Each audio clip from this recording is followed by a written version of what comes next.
ከተስተካከለ በኋላ የእግዚአብሔር መሆን አይችልም። ከእግዚአብሔር ጋር ሆኖ ግን መስተካከል ይችላል። ያለ እግዚአብሔር መስተካከልም አይቻልም፣ መንጻትም አይቻልም፣ መቀደስም አይቻልም፣ ማደግም አይቻልም። ቤታችሁ ውስጥ መስቀል አድርጉበት፣ ግድግዳው ላይ ትከሉበት፣ አጥሩ ውስጥ ለውስጥ ትከሉበት። አጋንንት የሚረብሻችሁ እንዲርቅ አማትባችሁ ወደ ቤታችሁ ግቡ፣ አማትባችሁ ተሳፈሩ፣ አማትባችሁ ውጡ። የመስቀሉ ማህተም ይከተላችኋል። ክርስቲያን ማለት የክርስቶስን መከራ በዘመኑ ሁሉ እያሰበው የሚኖር ነው። የክርስቶስን ይቅር ባይነት መስቀል ላይ አስቦ ይቅር የሚል ለበጎቹ ተላልፎ መሰጠቱን አይቶ ለባልንጀራው ቤዛ የሚሆን ራሱን አሳልፎ የሚሰጥ መስዋዕት የሚሆን ፍቅር የሚሰጥ ራሱን ለክርስቶስ ፍቅር ማሞት አሳልፎ የሰጠ እንዲህ እንድንሆን ነው፣ መከራውን እንድንሳተፍ። ይሄ መስቀል ዝም ብሎ ያሸንፋል። ዝም ብሎ ቁሞ ያሸንፋል። በናቁት በተዋጉት ቁጥር ጦር ሳይሰብቅ ጠጠር ሳይወረውር ይሄ መስቀል ያሸንፋል። የእኛ ላይ የመስቀሉ ኃይል ካደረብን አጋንንት ዝም ይላል። አጋንንት ዝም ካሉ ደግሞ አጋንንት ያደረባቸው ሰዎችም ዝም ይላል። መስቀል ምናችን ነው? ኃይላችን፣ የምንመካበት ማህተም ነው። የምንመካበት ማህተም መስቀላችን። መስቀል መያዝ ማለት ክርስቶስ በዚህ እንጨት ላይ ሙቶልኛል ብሎ ውለታን ማሰብ ነው። መታሰቢያዬን አድርጉ ያለ መከራዬን አስቡት ማለት ነው። ይህንን ህብስት ስትፈትቱ መታሰቢያዬን አድርጉ ማለት ስጋዬ ሲቆረስ ደሜን ስትጠጡ ስጋዬን ስትበሉ መከራዬ ትዝ ይበላችሁ ነው። እኛ ንስሐ የምንገባ እንደው ቀኖና የሚሰጠን 40 ስገድ 100 ስገድ የሚባለው እንደው በስግደቱ ቅጣት ልንጸድቅ ይመስላችኋል? ደግሞስ ቅጣት ነው። እድሜ ዘመናችን ለሰራነው ኃጢአት እንደው እጅ እግራችን ተቆርጦ ቢሰጥስ ካሳ ይሆናል? ይበቃል? ኧረ አይበቃም። ታዲያ ለምንድን ነው የምንናዘዘው? ኃጢአተኛ ነኝ ስንል ክርስቶስ ኃጥእ ተብሎ የተሰደበውን ሎቱ ስብሐት ስድቡን እንድንሳተፍ ነው። ቀኖና የሚሰጠን ደግሞ ተሰድቦ አልቀረም ተገርፏል፣ ግርፋቱ እንድንሳተፍ። የመስቀሉን ግርፋት በአቅማችን በቀኖኗ በስግደቷ እንሳተፋለን። መከራውን ተሰትፈን የትንሣኤውን ብርሃን እንሳተፋለን። ልጆች የሚባሉት እግዚአብሔር ርቧቸው ጠምቷቸው የሚገዙለት ናቸው። ርቧቸው ጠምቷቸው። ባሪያዎች ደግሞ የሚባሉት ገሃነመ እሳትን እየፈሩ እግዚአብሔር ገሃነም እንዳይከተኝ እያሉ እግዚአብሔርን የሚያገለግሉት ናቸው። ሰራተኞች፣ ተቀጣሪዎች ወይም ምንደኞች የሚባሉት ደግሞ መንግሥተ ሰማያትን እንዲሰጠኝ ብለው የሚያገለግሉት ናቸው። ብቻ ዋናው ነገር ግን በሦስቱ መንገድ ጽድቅ የሚሰሩ ሰዎች ናቸው። ትልቆቹ ግን የሚባሉት እግዚአብሔር ርቧቸው ጠምቷቸው ጽድቅ የሚሰሩ ናቸው። እግዚአብሔር የሚርባቸው።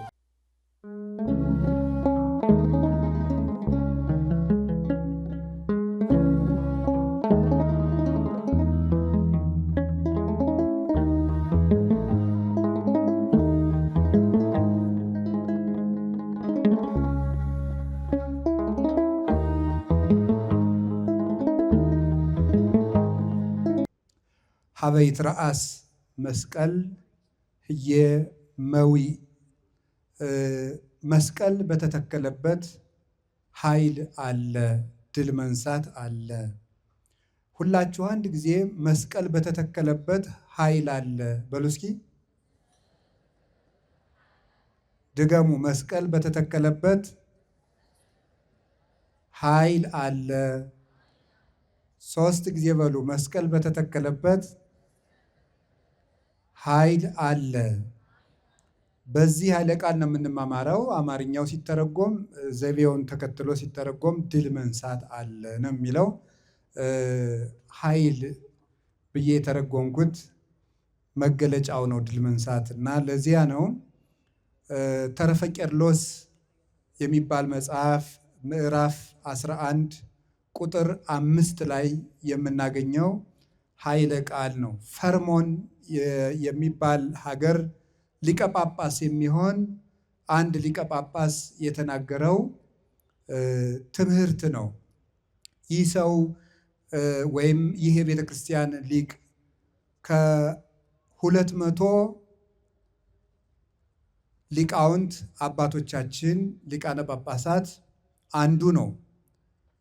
በ431 ዓመተ ምህረት በቤተ ክርስቲያን ላይ ፈተና ሆኖ የተነሳውን የንስጥሮስን ክህደት ተከራክረው በብሉያትና በሐዲሳት መከታነት በሀብተ መንፈስ ቅዱስ ተመርተው እግዚአብሔር ገልጦላቸው ድል ከነሱ ሃይማኖት ካቀኑ አባቶቻችን አንዱ ነው።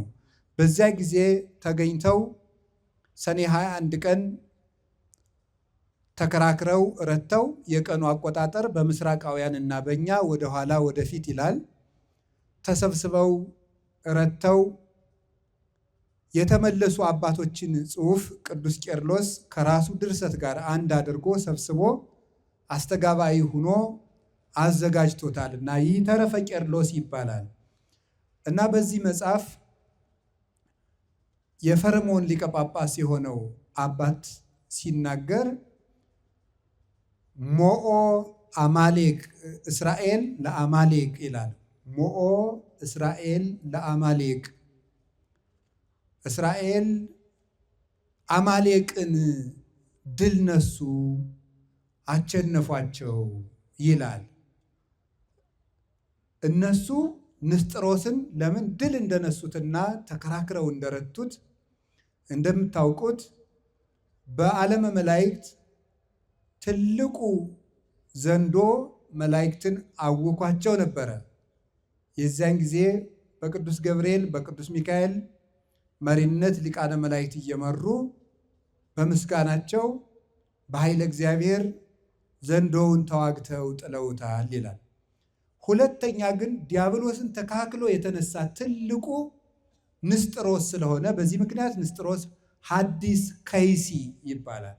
አዲሱ እባብ ይባላል። አዲሱ እባብ ምክንያቱም የመጀመሪያው እባብ መላእክትን ተዋግቶ ኋላ አዳምና ሔዋንን ከይሲ ለብሶ ድል የነሳው ዲያብሎስ ነው። ሁለተኛው ደግሞ አዳም የዳነባትን ምክንያተ ድኂን ድንግል ማርያምን የነገረ ድህነት ሱታፊዋን የሚያቃልል የጌታችን የመድኃኒታችን የኢየሱስ ክርስቶስን የባሕርይ አምላክነት የሚክድ ስለሆነ አዲሱ እባብ ብለውታል እነ ቅዱስ ቄርሎስ። በዚያ የእባብ ጠላት አለው። ጠላቱ ደግሞ ዋልያ ይባላል፣ ወይም የበረሃ ፍየል ማለት ነው። እነዚህ የበረሃ ፍየሎች እባቡን ሰንጥቀው የሚበሉና የሚያጠፉት ናቸው እና የበረሃ ፍየል እባብ ይፈራል እና እነዚህን ሊቃውንት ተጋብኡ ኃየላት ዋልያዎች ተሰበሰቡ ብሎ ኢሳይያስ የገለጣቸው እነዚህን ነው። ዋልያ የበረሃ ፍየል የእባብ ጠላት እንደሆነ የንስጥሮስ የክህደቱ ጠላት የሆኑ ሊቃውንት እነዚህ ዋልያዎች ይባላሉ። ዋልያ ሁለት ጠባይ ነው ያለው። አንደኛው ፀጉረ ስስ በመሆኑ ውሃ ተጠሚ እንስሳ ነው። ስለዚህ በረሃ ውስጥ መኖር አይችልም። ተራራ ጫፍ ላይ ነው የሚኖረው። ከተራራው ጫፍ ይሆንና ውሃ ሲጠማው ደግሞ ታች ወርዶ ውሃ ይጠጣል። መልሶ ደግሞ ቆላው ስለማያኖረው ላይ ይወጣል። እስከሚወጣ ድረስ የጠጣው ተኖ ስለሚያልቅበት መልሶ ይወርዳል። እንዲህ እያለ ያለ ውሃ የማይኖር የውሃ ፍቅር ያለው ነው ኃየል ወይም ዋልያ። ሊቃውንትም የእግዚአብሔር ፍቅር የሚያሳሳቸውና ያለ እግዚአብሔር መኖር የማይቻላቸው እግዚአብሔር የሚርባቸው። እንግዲህ እንደምታውቁት ይሄን እንኳን ምዕመናን ታውቁት ይሆን አታውቁት አላውቅም። እንደምታውቁት የሚባል ነገር ለምዶብን ነው እንጂ አታውቁትም። እና ክርስቲያኖች ከሶስት ደረጃቸው በሶስት ይከፈላል። የሚያምኑት ናቸው። የመጀመሪያዎቹ ልጆች ይባላሉ። ሁለተኛዎቹ ባሪያዎች ይባላሉ። ሶስተኛዎቹ ደግሞ ደመወዝተኞች ወይም ሰራተኞች ይባላሉ። ልጆች የሚባሉት እግዚአብሔር እርቧቸው ጠምቷቸው የሚገዙለት ናቸው። እርቧቸው ጠምቷቸው። ባሪያዎች ደግሞ የሚባሉት ገሃነመ እሳትን እየፈሩ እግዚአብሔር ገሃነም እንዳይከተኝ እያሉ እግዚአብሔርን የሚያገለግሉት ናቸው። ሰራተኞች ተቀጣሪዎች ወይም ምንደኞች የሚባሉት ደግሞ መንግስተ ሰማያትን እንዲሰጠኝ ብለው የሚያገለግሉት ናቸው። ብቻ ዋናው ነገር ግን በሶስቱ መንገድ ጽድቅ የሚሰሩ ሰዎች ናቸው። ትልቆቹ ግን የሚባሉት እግዚአብሔር እርቧቸው ጠምቷቸው ጽድቅ የሚሰሩ ናቸው። እግዚአብሔር የሚርባቸው፣ እግዚአብሔር የሚጠማቸው። ብፁዓን እለ ይርህቡ በይንተ ጽድቅ፣ ስለ ጽድቅ የሚራቡ የሚጠሙ የሚለው ጽድቅ የሚርባቸው ተብሎም ይተረጎማል። እለ ይርህቡ ጽድቀ ተብሎም ይተረጎማል። ጽድቅን የሚራቡ ጽድቅ የሚርባቸው ማለት ጻድቀ ባህሪ እግዚአብሔር የሚርባቸው የሚጠማቸው ለባህሪ ፍቅሩ የሚሳሱለት እነዚህም ተራቢዎች ብፁዓን የሚባሉት እንደዚህ ናቸው። እና እነዚህ አባቶቻችን ሊቃውንት 200 ሊቃውንት ንስጥሮስን ተከራክረው የረቱት ክደትን ያሸነፉት የእግዚአብሔርን ፍቅር እየተጠሙ ስለሚመገቡ ነው። የእግዚአብሔርን ፍቅር የጠገቡ ሰዎች የትም ቦታ ሆነው ሄደው ድል ይነሳሉ። ድል መንሳት አጋንንትን ነው። ድል መንሳት ዓለምንና ስጋን ነው። ያንን ድል የሚነሱት የእግዚአብሔር ፍቅር ነው። ፍቅርን አውጥቶ ይጥላል። የእግዚአብሔር ፍቅር በልቡናው ሰሌዳ የተጻፈችለት ሰው የዓለም ፍቅር ወጥታ ትሄድለታለች። ስለዚህ ፍቅር እግዚአብሔርን እየተመገቡ የዓለምን ፍቅር አውጥተው የጣሉት እነዚህ ዋልያዎች፣ ሁለተኛው የዋልያ ጠባይ እንዳልኳችሁ ነው፣ የእባብ ጠላት መሆኑ ነው። ሊቃውንት አባቶቻችን ሊቃነ ጳጳሳትም የዲያብሎስ ጠላት፣ የምንፍቅና ጠላት፣ የክህደት ጠላት፣ የውድቀት ጠላት ናቸው። ስለዚህም ድል ነሱ እና ራሱን በእስራኤል መስሎ ይሄ ሰው በዚያ የተሰበሰቡትን አባቶችና ራሱንም አስገብቶ ይህ የፈርሞን ሊቀ ጳጳስ የሆነው አባት ምን ይላል? እስራኤልን ራሱን ወክሎና ሊቃውንቱን ሞኦ እስራኤል ለአማሌቅ፣ እስራኤል አማሌቅን ድል ነሳ ይላል። ኦሪት ዘጸአት ምዕራፍ 17 ቁጥር 11ን መሰረት አድርጎ ነው። መልሶ ይጠይቃል። እስራኤል ከግብፅ ከወጡ በኋላ ከራፊድ ተነስተው ሲሄዱ ያገኟቸው የመጀመሪያ የመንገድ ላይ ጠላቶቻቸው ናቸው አማሌቃውያን ከፈርዖን በኋላ። እዚያ በኋላ እስራኤል አማሌቅን ድል ነሱ። ማይዜ መቼ ነው ይላል። መቼ ነው ድል የነሱት? እስራኤል አማሌቅን ድል የነሱት ሶበ በአምሳለ መስቀል ተመሰለ ሙሴ። እስራኤል አማሌቅን ያሸነፉ መቼ ነው ትለኝ እንደሆነ ሙሴ በመስቀል አምሳል በቆመ ጊዜ ነው እንጂ መቼ ነው ይላል። እስራኤል ያሸነፉ መቼ ነው ትለኝ እንደሆነ ሙሴ በመስቀል አምሳል በቆመ ጊዜ ይላል። ሶበ ያነስ እደዊሁ ሙሴ ይትመውኡ አማሌቅ። ሙሴ እጆቹን ዘርግቶ ባነሳ ጊዜ አማሌቃውያን ድል ይነሳሉ። ምንትኑዝ ትርጓሜሁ ዘይቤ ሶበ ያነስ ሙሴ እደዊሁ ይትመውኡ አማሌቅ። ሙሴ እጁን ባነሳ ጊዜ አማሌቃውያን ድል ይነሳሉ፣ እስራኤል ያሸንፋሉ ብሎ መጽሐፍ ቅዱስ የተናገረው ትርጉሙ ምንድን ነው ትለኝ እንደሆነ ሀበይ ትርአስ መስቀል ህየ መዊዕ ይላል። መስቀል በተተከለበት ድል መንሳት አለና ብሎ ይናገራል። ቅዱስ ቄርሎስ እንዲህ ብሎ ተረጎመው። እንግዲህ እንደምታውቁት አማሌቃውያን በመንገድ አናሳልፍም ባሏቸው ጊዜ የእግዚአብሔር ቤተሰቦች እግዚአብሔር ሕዝቡን ይመራ ነበርና የሰው ገንዘብ እንዳትቀሙ፣ አዝመራ እንዳትበሉ፣ የሰው ጓሮ አትንኩ፣ ውሃቸውን እንዳትጠጡ እኔ መግባቸዋለሁ ብሏቸው እስራኤል በመንገድ አላሳልፍም ሲሄዱ አላሳልፍም ያሏቸውን ሰዎች በሉ እናንተም እንግዲህ ኃይል የእግዚአብሔር ነው ሂዱ አላቸው። የዚህ ጊዜ ሙሴን እግዚአብሔር ወደ ተራራው ጫፍ ውጣ አለው። ወደ ተራራው ጫፍ ውጣና እኔ በዚያ ካንተ ጋር እሆናለሁ፣ አንተ እጆችን ዘርግተህ ቁም፣ ኢያሱ ድል ይነሳል አለው። የዚህ ጊዜ ሙሴ እጆችን ዘርግቶ ሲቆም እስራኤል ያሸንፋሉ። የሙሴ እጆች ደግሞ ወደ ታች ሲወርዱ እስራኤል ይሸነፋሉ። ስለዚህ የሙሴ እጅ ከባድ ስለነበረ አሮን በቀኝ ሆር በግራ ሆነው እጆቹን ተሸክመው በመዋላቸው እስራኤል ድል ነስተው መንገዳቸውን አለፉ። ይሄ ትርጉሙ ምንድን ነው? በአጭር ቃል የዚህን ትርጉምና ጥቂት ማብራሪያ ጨምሬ የዕለቱን መልእክት እጠቀልላለሁ። ብዙ መርሃ ግብራት ስላሉ የእግዚአብሔር ቤተሰቦች የእስራኤል ጉዞ የክርስቲያኖች ጉዞ ነው።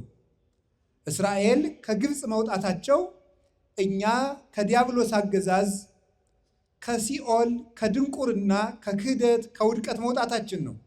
ሙሴም ጌታችን መድኃኒታችን ኢየሱስ ክርስቶስ ነው። ፈርዖን ደግሞ የአጋንንት አለቃ ዲያብሎስ ነው። የፈርዖን ሰራዊት ደግሞ የዲያብሎስ ሰራዊት የሆኑ አጋንንት ናቸው። ግብፅ ውስጥ እስራኤል የሚሰሩት ፒራሚድ ለእስራኤላውያን ጉልበታቸውን ከመበዝበዝ በስተቀር ጥቅም የሌለው ፒራሚድ ነው። ያን ፒራሚድ ሊቃውንት ምን ብለው ይተረጉሙታል? እስራኤል ዕድሜ ዘመናቸውን ሰርተው አንድ ጥቅም ጠብ የማይልበት ፒራሚድ ነው የጎበኙት። ይህ ክርስቲያኖች ጥቅም የማይሰጣቸውና የነፍስ ጉልበታቸውን የሚያጠፋ ዕድሜ ዘመናቸውን የሚሰሩት የኃጢአት ግንብ ነው ይላል። የኃጢአት ግንብ፣ ምንም ጥቅም የሌለው ነገር ግን ሁልጊዜ ክርስቲያኖች ጊዜያቸውን የሚያቃጥሉበት፣ ጉልበታቸውን የሚያጠፉበት፣ ለነፍሳቸው ለስጋቸው ረብ የሌለው ነገር ፒራሚድ ይባላል። ከዚያ የሚያወጣቸው ደግሞ ሙሴ ኢየሱስ ክርስቶስ ነው። የእግዚአብሔር ቤተሰቦች ካለንበት፣ ከተጣበቅንበት፣ ከታሰርንበት ወድቀት የሚያወጣን መድኃኔ ዓለም ኢየሱስ ክርስቶስ ነው። ሰው ከተስተካከለ በኋላ የእግዚአብሔር መሆን አይችልም። ከእግዚአብሔር ጋር ሆኖ ግን መስተካከል ይችላል። ያለ እግዚአብሔር መስተካከልም አይቻልም፣ መንጻትም አይቻልም፣ መቀደስም አይቻልም፣ ማደግም አይቻልም። ሙሴ ሲመጣ ብቻ ነው ያን ፒራሚድ ጥለው መውጣት የቻሉት። እግዚአብሔር ከኛ ጋር ሲሆን የኃጢአት ፒራሚዶቻችንን ጥለን እንወጣለን። የበጉን ደም ምልክት አድርገው ስጋውን በልተው ወጥተዋል በሙሴ በትር። ያ በግ ራሱ ኢየሱስ ክርስቶስ ነው። ደሙም ደሙ ነው። መቃኑ ምንድን ነው? አባቶቻችን እንደተረጉሙልን ከናፍረ ምዕመናን ነው። የቤታቸውን በር ደም ሲቀቡት ሞት እንዳልቀረባቸው ክርስቲያኖች የክርስቶስን ደም ማህተም ያደረጉ ጊዜ ዲያብሎስን ድል ይነሱታል። በጉን በልተው የወጡት ሰዎች በሙሴ በትር ይሻገራሉ። የክርስቶስን ስጋና ደም የተቀበሉ ሰዎች በመስቀሉ የዚህን ዓለም ማዕበል ሁሉ ይሻገራሉ። መስቀልን ኃይል አድርገው ይሻገራሉ። ያ የሚሆነው ግን በክርስቶስ በደመ ማኅተሙ ሲከብሩ፣ ቅዱስ ስጋውን ክቡር ደሙን ሲቀበሉ ነው። ፈርዖን የሰጠመው በሙሴ ነው። አማሌቃውያንን ያሸነፋቸው ደግሞ ኢያሱ ነው። ሳዊሮስ ዘስሙናይን የተባለ የቤተ ክርስቲያን ሊቅ ይህንን ሲተረጉመው ሙሴ ክርስቶስ ነው ይላል። ዋናውን ጠላት የቀጠቀጠላቸው ሙሴ ነው። ዋናው ጠላታችን ዲያብሎስ ነው። ዋናውን የቀጠቀጠልን ማን ነው? እርሱ መድኃኔ ዓለም ነው። ወአንተ ቀጥቀጥከ አርእስቲሁ ለከይሲ በውስተ ማይ፣ የዘንዶውን ራስ በውሃ ውስጥ ሰበርከው እንደተባለ በጥምቀት የደመሰሰልን። ወበመስቀሉ ቀተሎ ለጽል እንዳለ ቅዱስ ጳውሎስ በመስቀሉ የጥል ግድግዳን አፈረሰ፣ ሞትን አጠፋው ብሎ ቆላሲስ ምዕራፍ 2 ቁጥር 14 ላይ እንደነገረን። ወቀተለ ጸሮ በድህሬው በኋላው ጥልን ገደለ ብሏል ቅዱስ ዳዊት።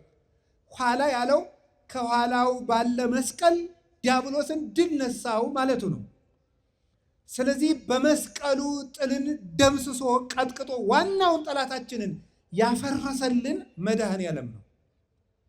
ከዚያ በኋላስ ሙሴ ፈርዖንን ቀጥቅጦላቸው በባህር አስጥሞላቸው ብቻ ይቀር አይደለም። ዘመናቸውን ሁሉ በሄዱ ቁጥር የሙሴ እጆች ነበሩ እስራኤል ድል እንዲነሱ የሚያደርጋቸው። ባለ በዘመናችን በቅዱሳን ሐዋርያት ዘመን፣ በሐዋርያውያን አበው ዘመን፣ በዘመነ ሰማዕታት፣ በጻድቃንም ዘመን ያለውም ዘመን ይሄም አልፎ በሚመጣው ዘመን ድል የምንነሳው አማናዊ ሙሴ ኢየሱስ ክርስቶስ በዕለተ ዓርብ እጁን ስለዘረጋልን ነው።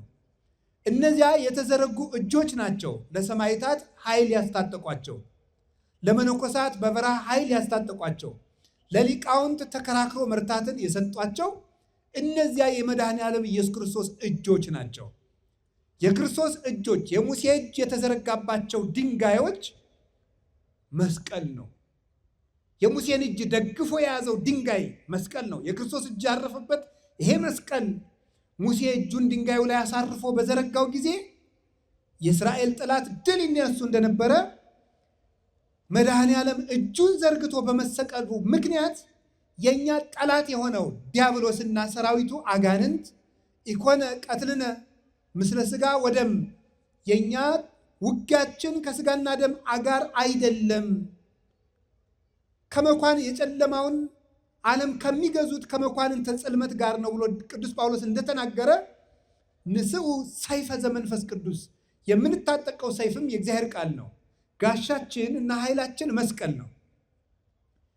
ስለዚህ እጁን ዘርግቶ ሙሴ ስለቆመ እስራኤል አሸነፉ። ሳዊሮስ ዘስሙናይን ይህን ሲተረጉም ይላል ሙሴ ክርስቶስ ነው፣ ኢያሱ ደግሞ ከሙሴ በኋላ የመጡ ሊቃነ ጳጳሳትና ካህናት ናቸው ይላል። ሙሴ እጁን ስለዘረጋለት በሙሴ ኃይል ተሰማርቶ ኢያሱ ያሸንፋል። መድኃኔ ዓለም እጁን ዘርግቶ ስለተሰቀለላቸው ሊቃነ ጳጳሳት ባርከው፣ ቀሳውስት ቀድሰው፣ መምህራን አስተምረው፣ ዲያቆናት ተልከው፣ ምዕመናን ጸልየው፣ መናንያን ተጋድለው፣ ሰማዕታት በመከራ ጸንተው ድል ነሱ። ይህንን ዓለም አሸነፉት።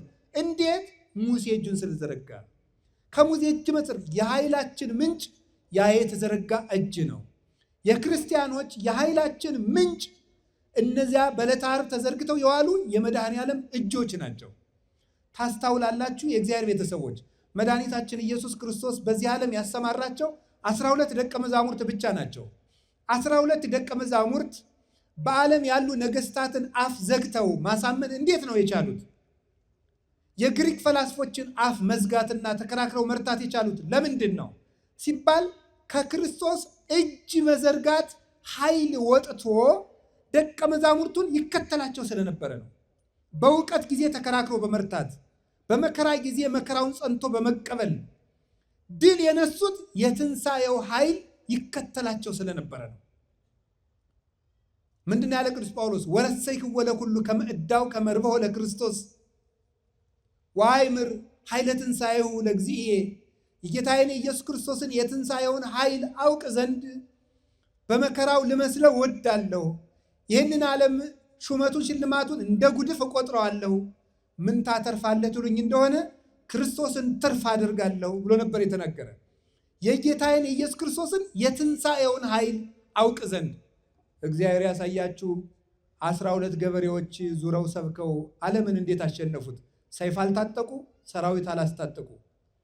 የትንሣኤውና የመስቀሉ ኃይል ይከተላቸው ስለነበረ ነው። መስቀል በተተከለበት ኃይል አለ።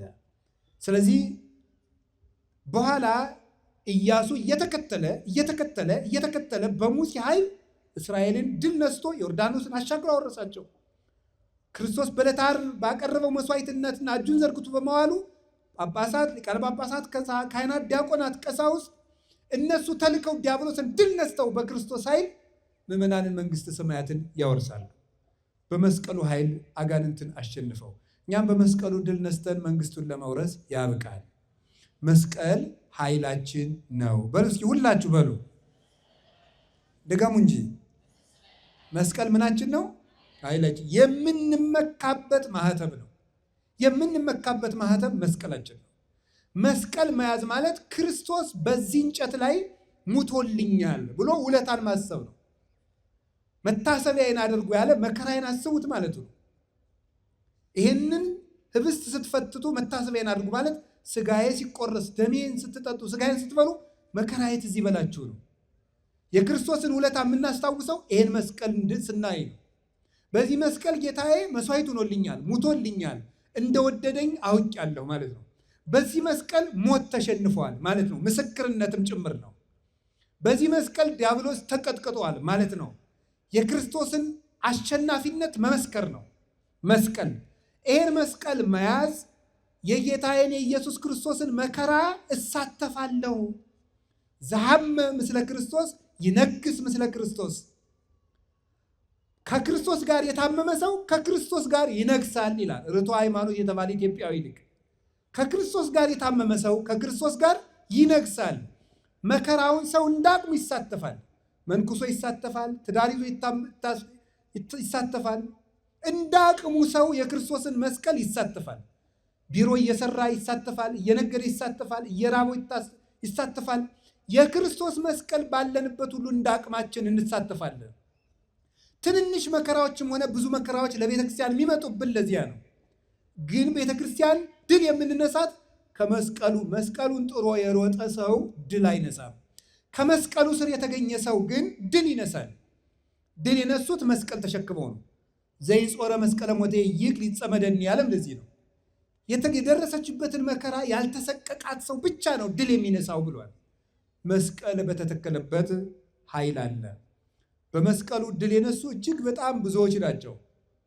አንድ ሁለት አባቶችን ልንገራችሁ። አንደኛው አባ ገብረ ክርስቶስ ይባላል። አባ ገብረ ክርስቶስ የሚባል ኢትዮጵያዊ መናኝ ነው። ሄዶ የመነነ ግን ግብፅ ነው። በረሃ ውስጥ ይኖር ነበረ። በረሃ ውስጥ ሲጋደል ከአጋንንትና ከስጋ ጋር የሚያመሰግነውን አመስግኖ የሚጸልየውን ጸልዮ ሲጨርስ ትንሽ ለስጋው ረፍት መስጠት ሲፈልግ ሲያንጎላቸው ከባዶ መሬት ላይ መሬቱን ክብ ያሰምረውና ክቡ መስቀል ላይ የአፈር መስቀል ይሰራበታል። ይሄን መስቀል የሚያልፍ የለም ብሎ ይተኛል። ሲመጣ ሲነቃ ዘንዶ፣ እባብ፣ ጊንጥ፣ አራዊት በሙሉ ተሰብስበው ከመስቀሉ ሳያርፉ ያገኛቸዋል። እንዲህ እያለ ዘመኑ ጎጆ ሳይሰራ በሙሉ መንኖ ኑሯል። መስቀል በተተከለበት ኃይል አለ። ክርስቶስ ሙቶ በዚህ ያሸንፏል። አይሁድ በችንካር ተዋጉት፣ ክርስቶስ ግን በሞቱ ነው የተዋጋቸው። አሸነፋቸው። በ70 ዓመተ ምህረትም ነቃቅሎ ርስታቸውን ነቅሎ እንዲሄዱ አደረጋቸው። ይሄ መስቀል ዝም ብሎ ያሸንፋል። ዝም ብሎ ቁሞ ያሸንፋል። በናቁት በተዋጉት ቁጥር ጦር ሳይሰብቅ ጠጠር ሳይወረውር ይሄ መስቀል ያሸንፋል። ልንገራችሁ፣ አይሁድን ነቅሎ የሰደዳቸው የሮማውያን ጉልበት ሳይሆን የመስቀሉ ኃይል ነበር። የናቁት መስቀል ነው ያሸንፋቸው። እንደ ናቁት እንደተሳለቁበት 6 ሚሊዮን አይሁዳውያን ጀርመን ውስጥ ተቀቅለው እንዲያልቁ በብረት ምጣድ እንዲጠበሱ በኬሚካል እንዲቃጠሉ ያደረጋቸው መስቀሉን መናቃቸው ነበረ።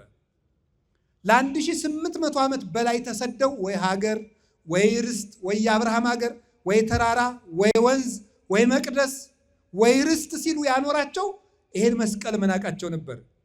ይሄ መስቀል በዕለተ ዓርብ ቆመ። ሲበቀል ግን ላይታይ ይችላል። ሲበቀል አይታይም፣ ተበቅሎ ነው የሚታየው። 36 ዓመት ከ7 ወር ቻላቸው። ስላልተመለሱ ግን ነቃቅሎ አጠፋቸው። ወነሰቶሙ ለኃያላን እመናብርቲሆሙ እንደተባለ መስቀል ኃይል ነው።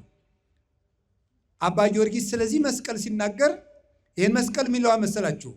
መስቀል ረመሃ ብርሃን ረመሃ እሳት ዘይረግዞሙ ለአጋንንት ርኩሳን። መስቀል አጋንንትን የሚወጋቸው የተሳለ መለኮታዊ ሰይፍ ነው። መስቀል ሐፀ እሳት ዘይደጉጾሙ ለአጋንንት፣ የአጋንንትን አይናቸውን የሚወጋ ሰይፍ። መስቀል ጉድበ ሙስና በዲበ ሰይጣን፣ በሰይጣን ላይ የተወረወረ ጉድብ መጥረቢያ ምሳር ሰይፍ ነው። መስቀል ኃይል ወፀወን በየማን ወበፀጋም ውዳሴ መስቀል በሚባል መጽሐፉ መስቀል በቀኝም ሆነ በግራ ከሚመጣ ነገር የሚጠጉበት ረቂቅ የሆነ መለኮታዊ ተራራና መጠጊያ ነው። መስቀል ባልን ጊዜ የክርስቶስ መከራው ማለታችን ነው። በዚህ መስቀል የምናስታውሰው እሱን ስለሆነ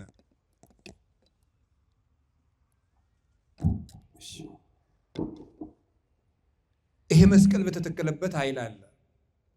ከዚያስ ምን ይላል? መስቀል የንጽህናችን የቅድሳችን ምንጭ ነው። መስቀል ዕፀ ሕይወት፣ መስቀል ዕፀ ገነት። መስቀል በገነት ውስጥ የተተከለ የሕይወት ዛፍ ነው። ዘይሰቅይዎ አርባዕቱ አፍላጋት፣ 4 ወንዞች የሚያጠጡት የሕይወት ዛፍ። ኦሪት ዘፍጥረት ምዕራፍ 3 እንደምታነቡት ገነት ውስጥ 4 ወንዞች አሉ። 4 ወንዞች ከአንድ ዛፍ ስር ነው የሚፈልቁት። አንደኛው ግዮን፣ ሁለተኛው ጤግሮስ ኤፌሶን፣ ግዮን፣ ጤግሮስ፣ ኤፍራጥስ። አባ ጊዮርጊስ እንደሚተረጉመው ግዮን ፈለገ መዓር ነው፣ ኤፌሶን ፈለገ ወይን ነው፣ ጤግሮስ ደግሞ ፈለገ ዘይት ነው፣ የዘይት ወንዝ ነው፣ ኤፍራጥስ ደግሞ ፈለገ ሐሊብ ነው ብሎ ይነገራል።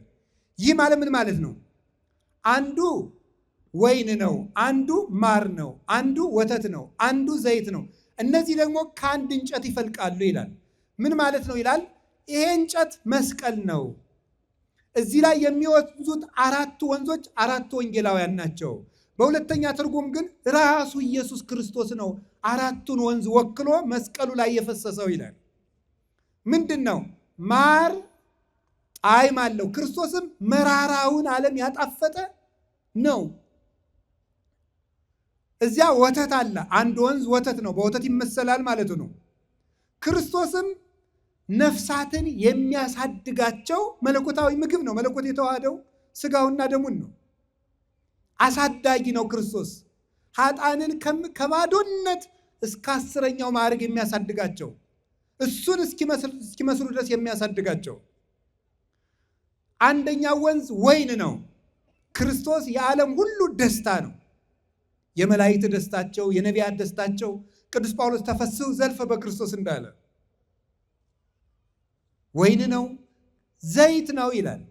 አንደኛው ወንዝ ዘይት ነው። ዘይት ዝገትን ያጠራል። የክርስቲያኖችን ዝገታቸውን ወልውሎ የሚያጠራላቸው እሱ ኢየሱስ ክርስቶስ ነው። እውነተኛው ዘይት ወአጽሐድከ በቅብር ርሴ ያለው በዘይት ተቀብተው በቅባ ቅዱስ ተቀብተው ነገሥታት ይከብሩ ነበረ። ዛሬ ከቅዱስ ፓትርያርኩ እስከ ሊቃነ ጳጳሳት እስከ ቄሱ ድረስ ያሉትን በቅባ መንፈስ ቅዱስ አክብሮ ሊቃነ ጳጳሳት ያደረገ፣ ቀሳውስትን ያከበራቸው፣ የሞት ማሰሪያን እንዲፈቱ ያደረጋቸው፣ አጋንንትን በመስቀል ድል እንዲነሱ፣ ሙት እንዲያነሱ፣ ድዊ እንዲፈውሱ፣ ይልቁንም ማንም የማይፈታውን የኃጢአትን መሰሪያን እንዲፈቱ ያደረጋቸው፣ ባለትዳሮችን በተክሊል ያከበራቸው፣ ያ ሀብተ መንፈስ ቅዱስን የሰጠን ኢየሱስ ክርስቶስ ፈለገ ዘይት ነው ብሎ ይተረጉማል። መስቀል የንጽህናችን ምንጭ፣ መስቀል የክብራችን ምንጭ፣ መስቀል ኃይላችን፣ መስቀል የቆምንበት መሰረት፣ አምዳ ወድዳ ለጽድቅ ለቤተ ክርስቲያን፣ የቤተ ክርስቲያን መሰረቷ ይለዋል ቅዱስ ያሬድ። ዛይኑ ለሐመር፣ በሰላም ለምትጓዘው ቤተ ክርስቲያን ጸጥታዋ ሞገዱን ጸጥ የሚያሰኝላት የቤተ ክርስቲያን መሻገሪያዋና ጸጥታዋ ወደቧ ይሄ መስቀል ነው። ዛሃዛን ከለነ ዊዛተ መናፍስት ዘኮንከነ መርሶዮት ሙስና የምንለው እዚህ ነው። አጋንንት ነቅንቀው ያመጡትን የክደት የኃጢአት የመከራ ጎርፍ ጸጥ የሚያደርገው ይሄ ነው። መድኃኔዓለም እዚህ ላይ ሆኖ ነው ጸጥ። ወተንሥኦ ገሰጾሙ ለነፋሳት፣ ተነስቶ ነፋሳትን ገሰጻቸው ይላል ማቴዎስ ወንጌል ምዕራፍ 8 ላይ። ይህንን ቅዱስ ሳዊሮስ ዘአንጾኪያ ሲተረጉመው ተነስቶ ነፋሳትን ገሰጻቸው። ነፋሳት የተባሉት አጋንንት ናቸው። በቤተ ክርስቲያን ላይ የክደትን የመከራን ማይበል የሚያመጡትን አጋንንት ክርስቶስ በትንሣኤው ኃይል ዝም ያደርጋቸዋል ይላል። የቤተ ክርስቲያንን ሞገድ ጸጥ የሚያደርገው የክርስቶስ ትንሣኤ ነው። ክርስቶስ በመስቀሉ የቤተ ክርስቲያንን ሞገድ አጥፍቷል። በትንሣኤው ጸጥታን ረፍትን ሰጥቷታል። ሀበይት ራስ መስቀል ህየመዊ፣ መስቀል በተተከለበት ኃይል አለ። የእግዚአብሔር ቤተሰቦች መስቀል ኃይላችን ነው። ሁሉም የተገናኘ ነው። አይምሯችን እንዲያስብ ያስፈልጋል። የመስቀሉን ማህተም ይዛችሁ ደስ እንዲላችሁ ነው። አንሰ ኢይዝያር ሐሰ ዘይንበለ በመስቀሉ ለእግዚእነ ኢየሱስ ክርስቶስ፣ እኔ ከጌታዬ ከኢየሱስ ክርስቶስ መስቀል በሆን በቀር በምንም አልመካም ብሏል ቅዱስ ጳውሎስ ገላትያ ምዕራፍ 6 ቁጥር 14 ላይ። የምንመካበት ጋሻ መስቀል ነው። እንግዲህ እዚህ መስቀል አደባባይ ላይ ቆመናል። የቆምንበት ኃይል መሰረት ላይ ነው። ሞት ያሸነፈበት ኃይል ሁላችን አንገታችን ላይ አለ። ደስ ሊላችሁ ይገባል። የእግዚአብሔር ቤተሰቦች ቤታችሁ ውስጥ መስቀል አድርጉበት፣ ግድግዳው ላይ ትከሉበት፣ አጥሩ ውስጥ ለውስጥ ትከሉበት። አጋንንት የሚረብሻችሁ እንዲርቅ አማትባችሁ ወደ ቤታችሁ ግቡ፣ አማትባችሁ ተሳፈሩ፣ አማትባችሁ ውጡ። የመስቀሉ ማህተም ይከተላችኋል። በመጨረሻ ግን ምን ለማለት ፈልጌ ነው?